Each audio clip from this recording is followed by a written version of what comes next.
Hey guys, welcome back to Compound, end of the season, our last episode. Here we go. Charlie, straight into it. What do you think? Shame it ended as it did. In the end, without looking at the incidents, it's a fair reflection on the season. That's It's my takeaway was like a 10-second takeaway. That is it for me. I feel people think Max got unfair favoritism in the last lap, which kind of unfair on Lewis. However, throughout the rest of the season, if you look at the incidents that have happened, and we've brought them up, like inconsistencies here and there, I feel it kind of leveled out as well.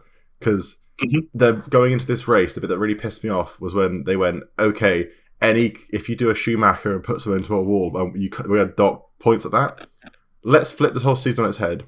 The last race of the season, so Max has won Abu Dhabi. We're going into the last race of Silverstone, which happens to be Silverstone. And the exact race happens. Hamilton puts Max into a wall. Without Michael Massey saying that, that could have been... You look at incidents like that in the past that have happened where Max has been taken out completely. Yeah. And they've affected the season, like, they've affected the outcome of the season dramatically. So it's thinking, okay, why for just this race? Why not retroactively? Why are you putting focus on here? Stop that. When in the past... I think that's the kind of theme for the whole season was the inconsistencies across the board from the stewards and the FIA. I know Michael Massey's a hard job, but it's also thinking, can we have consistency across the board? With Charlie Whiting was a lot more, this is what's happening.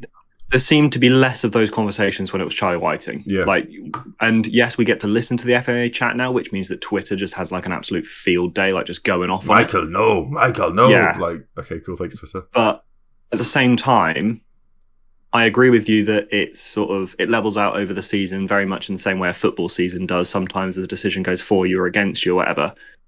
But there does feel like there was that bit of Michael Massey wanted there to be a final lap, and he was going to do whatever he could to make sure that happened. I'm kind of in two minds about what happened because I'm happy that it happened that way because we still got to see racing.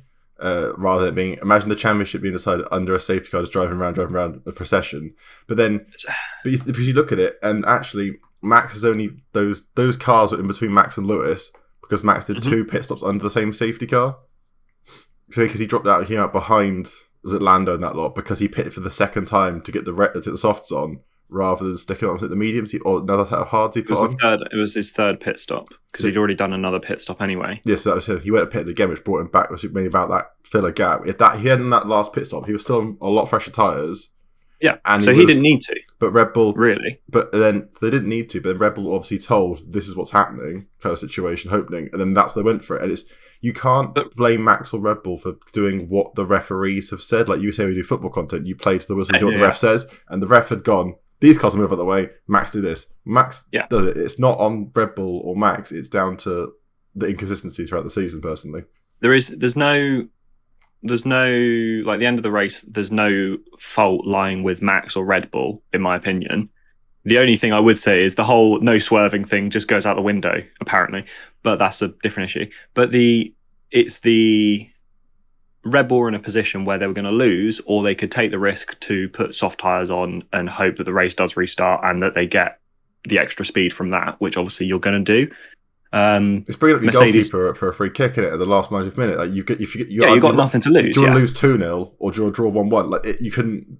There's nothing to lose in that situation. But Mercedes couldn't do that, and that annoyed me when you go on Twitter or whatever, and you see people being like, "Well, Mercedes should have just pitted," and it's bad team strat. They could have pitted, but they would have come out behind Max because Max would have reacted on the second pit, and it's all down to strategy. You never know that Mercedes didn't know that the race was going to restart, so you would never be able to guarantee it. So imagine them trying to bring Lewis in, and then it did finish behind the safety car. Or it got red flagged and the race got restarted. Max was on brand new tyres again, like in Saudi Arabia. Like they're not gonna take that risk. They're gonna track position as king.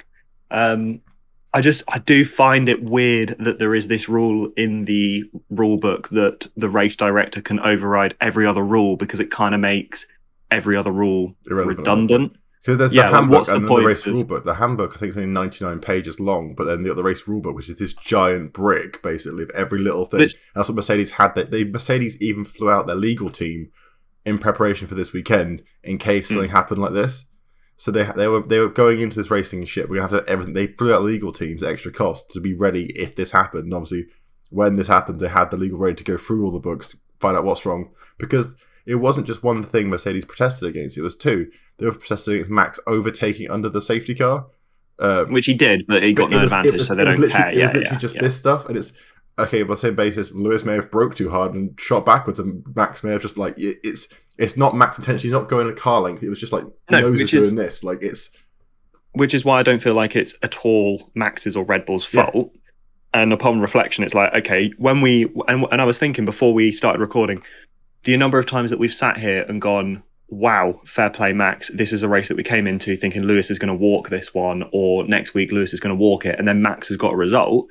Over the course of the season, you say, yeah, Max deserves to win it. Yeah. I do feel like it's kind of a shame for him that it wasn't just done on, like, my personal preference for yesterday would have been red flag the race, give them one lap so that they're both on brand new soft tyres, and then it is like a one-shot lap where... You that's the last race, the last point, like, equal points, last lap. It's a one-lap burn, basically. They're both on brand new tyres or near enough brand new softs, and that would be a proper like one-lap showdown, which I'm kind of surprised that Massey didn't do that, because we saw it in Baku when Lewis brake magicked off the track. We saw the really quick little like no laps left restarts kind of happen in the past. Like and Massey wouldn't be in this big problem at the moment where he's had to override the other rules to get his final lap, because he could have just gone, right, red flag, nice and easy, everyone get back in order, new tyres on, okay, cool, we've got 3 laps of racing. Like, that would have been perfect. If he'd have done it with 5 laps left, you'd have got time to get DRS back on, so you could have had overtaking, a couple of laps of following each other, recharging, and then that last lap with DRS as well. That being said, do you think that if Lewis had just let Max through as soon as they hit the checkered hit the checkered line to start the last lap, that if he'd have let him through, he would have been the one overtaking along the straight. It's down to the drivers that at the time. Lewis is probably rattled at that point. You've just been told, you've just led for these number of laps, you're going to get fucked over now by the FIA. But then Max also thinking, hello, welcome to my world. The whole year I've been getting around and put against me because of his driving style. Go into this driving style earlier in the race. The turn 1 incident, basically it was Brazil again, but Max didn't go off the track this time, but Lewis did. And there was turn 1, you mean turn like 5 or 6? Yeah, and down the back end of the straight, yeah. And it's down to, I don't mean you disagreed on it, and that's what I'm going into. I'm going more to the FIA side of this, where you've got the FIA going, yeah, Lewis, give the time back. And then you've got 3 world champions sat on the Sky commentary team going, what? What the decision? Like, what? If you got a team of stewards and you got 3 world champions sat on a commentary panel, all confused by the fucking outcome you've just given, it's not saying. I'm not saying they're opinionated. They're opinionated, and that said, obviously they make controversy and commentate. However, if you've got 3 world champions going, I'm not sure on that call, lads. Should you have to have a look at, okay, who's making the calls? Go back in on it more deep. Because I'm not saying Michael Massey isn't the best, not isn't the best man of the job, but he's learning on the job as well. He's still learning and getting up to speed and he's improving as he goes. So it's kind of I think the only thing that screwed Max over there is because it was such a hell of a lunge. Yeah. And if he was already closer to Lewis before going into the corner, he could have argued that Lewis cut the corner and didn't make any effort. But because Max had to keep the car straight to actually slow down for the turn for so long, it's a lot easier for Lewis to argue that he's been left no room, and he gave the time difference back, apparently. Which I didn't see any effort of that. That whole stupid, like, oh, it's lap 1, which, again, is another rule that I just don't agree with, because it's like, oh, so you can do what you want lap 1, but then 50 laps later, like, all of a sudden, you've got to give each other room. Let's go bowling, taking out half the cars. After lap 1, mate. It's the way the dice are. Exactly. But what you said about the commentators and stuff picking up on it, I listened to the BBC 5 Live commentary of it when they were doing the whole safety car thing. And as soon as they say, oh, they're letting the 5 cars through, you can almost hear, I think, Jolyon Palmer and the F1 commentator for 5 Live, they were about to wrap it up and be like, okay, well, by the rule book, we have to do an extra lap behind the safety car now, and Lewis is going to win it under the safety car. And again, to hear, there was another person on there as well, but to hear those 3 people who their job is literally to do F1, commentate on it, like, to hear them so surprised about what was happening as well, just really highlights how everything on paper that is meant to happen just straight up didn't happen. It's it's almost like, I was thinking about it, it's like the FIA and Michael Masters' decision making wasn't taking into that situation in isolation. They don't go, Max has hit Lewis here, 5-second penalty, for example, or Max has pushed Lewis off the track here, but 2 races ago, Lewis pushed Max off, so we'll let them both go, kind of thing. They seem to be thinking back to previous events and going, we've been harsh on Max on these ones, we'll let him go this time, rather than going, this incident, this isolation, this one thing, what does the rule book say? Cool, next. But rather than thinking, actually going back in the past, we've been very lenient on Lewis in these couple of corners, we need to probably punish him for this now, or how vice versa. Like, it seems to be the FIA don't like Max's driving style this whole year. And they quizzed him on it, and he was like, I bought my 50 grand meal of wine and drinks and food and stuff as my fine, and I hope that kind of convinced him to pay off the debts, but I don't like my driving style, but it's not what they obviously want to see in the sport. And it's down to, it should all be if it's all by the book and there's no interpretation of the rules, if the rule is the rule, rather than actually in Brazil you can go like this, but in Abu Dhabi you can't do that, but even you can at this area. The interpretation needs to go, it literally should be, this is the rule. It's like football. The closer you ever get to it is penalties and stuff like that given in the box. That's the closest controversy. Everything else is by the book, and this is kind of how it happens. Was F1, it's all, was he here doing this, doing that, what was his gear saying? It's like, the rules should just be a lot more black and white, this or that. If this, it's a 5-second, this is a 10-second. Like, but that's the problem, is that, and that's again the same issue with football, is that it's always going to be down to interpretation.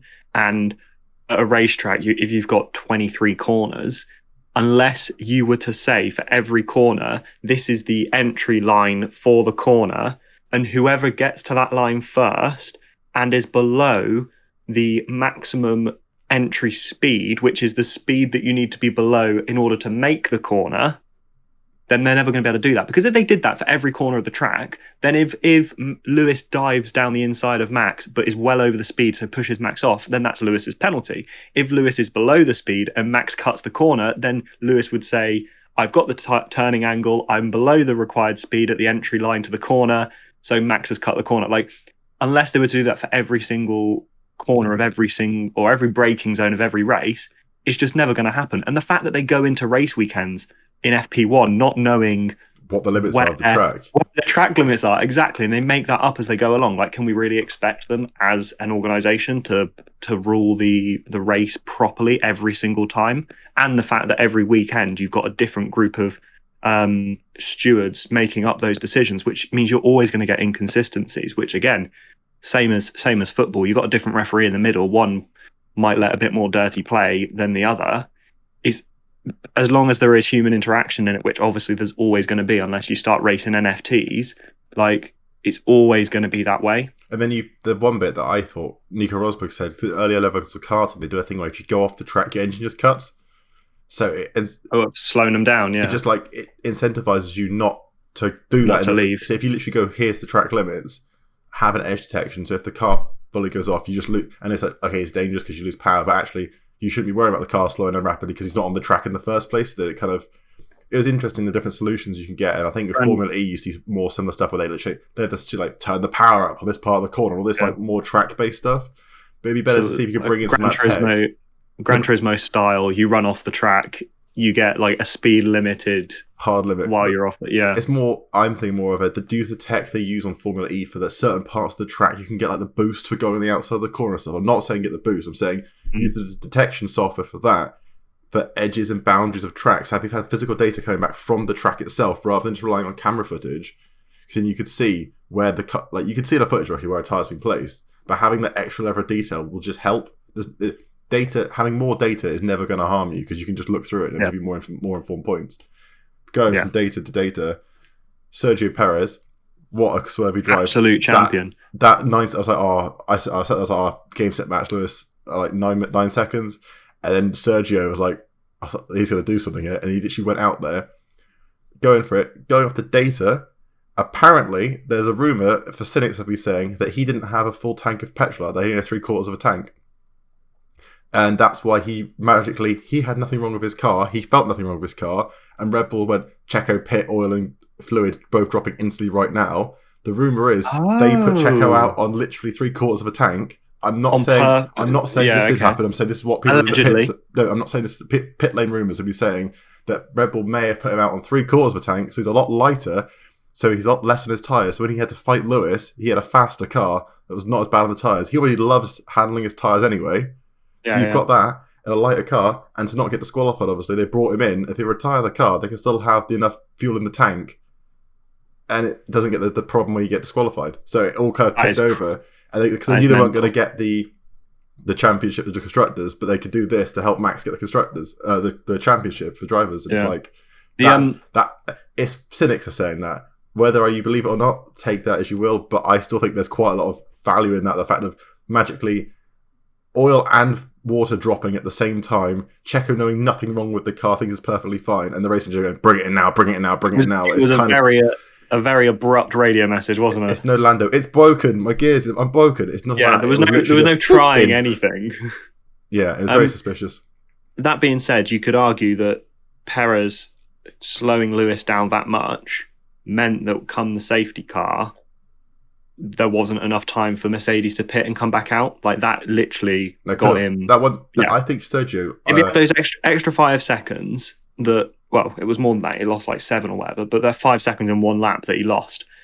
That could have been the difference between being able to pit and get new tyres or not. And yeah, that should definitely be celebrated. Although that means him, though, I know everyone sees it's Kimi Räikkönen obviously the last race. If you take the last race bias out of it, Perez driving the day for that fight. I was like, I saw let's go past the first time, and I was like, fuck. It's like, okay, he tried. No, he was just sending it hard. Yeah. And Mercedes are going, it's horrible driving. Horrendous driving. It's dangerous. No, you're just racing. You're fucking racing cars. I know there's a level of dangerous. Max putting his tyre in between yours and bumping you onto his roof. Bit dangerous. When you're just racing, surprisingly, Lewis, we need to race cars close to each other. And next year, you're going to get a lot more of it. The cars are going to be a lot closer, so you make it even more of this dangerous driving in Mercedes' eyes. But fair play to Sergio. One thing you've got to say is Mercedes have dominated this era. Yep. Of 8 on the trot. Like winning it again. Yeah, it was nice to see the videos that are coming out now of Toto being absolutely off his face, celebrating, just leaving it up to... That's why he brought his lawyer along, so that he could go to the party afterwards. Valtteri Bottas diving off headfirst into a pool whilst drinking a beer of Heineken off the marina. Yeah. No, there's a video of him as well where he looks not very with it at all, and he's being carried by everyone on fizzy water. So fair play to them, and you hope that it's close next year, and hopefully with another couple of constructors in there as well in terms of race wins and stuff. So from the rumour mill again, I've been on it quite a lot recently. Mercedes obviously were developing this year's car, but their focus entering the season has always been next year, and majority of the development has been going next year. So they've been doing this with not full focus. Allegedly, they've been saying they're focused on next year, whether that's an excuse or whatever. But they've been focusing on next year. So Mercedes got a rocket engine current next year. Haas have spent nothing. They spent the first race of the season with no more upgrades. So Haas had so much dev time, put just 2 years of dev work put into it now. Haas should be mid-table. If they're not, there's something horrendously wrong with that company, because they've done it in the past. But they have been dealt a handful of shit to deal with the drivers. But I reckon Ferrari, you're going to see a Ferrari resurgence. It's about time. They were doing amazingly well. Obviously, then the engine magically became slower, and now they're doing shit because that whole car was designed for the engine, vice versa. Yep. So I'm going to see Ferrari up there challenging again. I think Charles Leclerc is going to be very strong, so of Carlos Sainz. McLaren's, it's always hard to call with McLaren. It'll either be a 6 season or they'll flop it. I think if they can come through with some crazy aero tech, like beginning of this season, the rear diffusing stuff at the beginning of this year, if they can interpret the rules uniquely and get an early advantage out the gates, it could be amazing for Lando and Daniel. Especially if it's a whole new car, Daniel may not have the problems that he's had this year with the whole weird and not understanding how this car works, because it's so vastly different. Everyone's going to be learning these new cars. I think we could see a season going into it, where rather than just sort of one thing every now and again being challenged by each team, there could be multiple investigations going on at any time, especially at the beginning of the season, because everyone's going to have new cars. And a lot of new drivers. Everyone's in different seats as well. They're going to be walking around the grid going, are you allowed to do that? Are you allowed to do it? Like on literally every car. So it'll be interesting to see what they bring to it. And it does make it makes it exciting for next year. I think there's a lot more people watching it at the moment than there was, because of Netflix. because of Netflix, and Netflix got their Grand Slam finish. That whole one lap of like 1 minute and 26 seconds will be an entire 45-minute episode. You'll keep cutting back to Lewis from Fade from Black going, I don't know what's going through his head, man. He's so dangerous. They'll just keep cutting forwards and back like flash PTSD clips. Yeah. Oh, that being said, though, I think that Lewis dealt with it pretty well. Like he seems so chilled. The Mercedes, Horner was trying to find Toto for like 45 minutes after, and Mercedes were just nowhere to be found. None of the hospitality suites. They're all in the offices upstairs, like going through the books. But you're gonna have to be. Lewis just almost seemed like he didn't care, but in a way, that's probably the best thing for him to do, because if he was all salty about it, like you can only look bad. Yeah, you can only. He's won it 7 times. I think if that was his first time and he was 22 years old, he would be obviously fuming, which you'd expect, because it's your first chance to win it. Car changes next year. We might never see Lewis win another race. I think that's highly unlikely, but that is genuine. You literally may get a Nico Rosberg George Russell fight. So like George coming in and just fighting, actually putting the pressure on, becoming the top dog and pushing. That is the one thing I'm really sad about, is that I wanted Lewis to win it so that then Mercedes could shift their focus to be on George. Their focus will be 9. If that had happened, it would be 9. It wouldn't be 8. It's the 2 years Lewis' contract's going to be. Lewis gets 1 year. George gets a Padawan year, so he gets taught from Lewis's shit. Yeah. And then it'll be, all right, Lewis, you do a Kimi Bottas kind of help the fuck out of George, put him to the youth forwards. Yeah, and that's how. And then Mercedes will probably absorb Lewis into their team, like actual behind the scenes, actual like strat and stuff. I reckon that's how I see it going. So, but it's just a shame, because I feel like Lewis now again he 100% will get that preferential treatment over George. Probably why George was so angry on Twitter about it. But yeah, I was going to say next year it's all out the window. You know what's going to happen. Mm-hmm. Who are you most excited for to see the return of, or in a different seat, should I word it? Obviously, I've said George Russell myself, personally, big George 63 fan. I'm also excited for Alex Albon to come back. It'll be interesting to see what Albon does with the Williams. Obviously, it's a different car, but we've had times this year where George has gone and put the Williams much higher up the grid than it deserves to be. Was it P2 Spa in the ring? Yeah, but two laps behind the safety car, because we must get points. He's still got the qualification to P2, so he's still put the car there. 100%, yeah. And then the interesting thing will be to see how Latifi is in that team next year, now that you've got someone coming in for the first time driving the Williams.